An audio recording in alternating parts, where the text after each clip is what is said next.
Hello everyone. This video is about rescuing an injured Budgie which haven't recorded the very initial condition of him as he was in worst form. The following video is showing him being better after 3 days. Day 4. He started to eat by himself. Day 5. I was very worried about him surviving, but when he started pecking on the seeds, I was much relieved.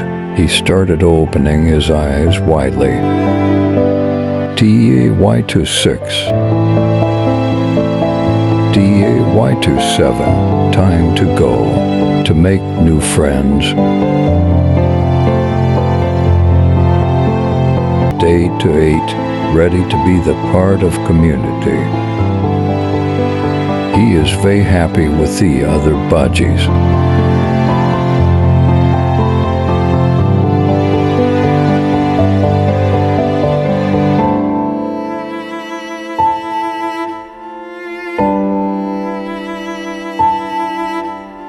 I am so glad to see him happy chirping.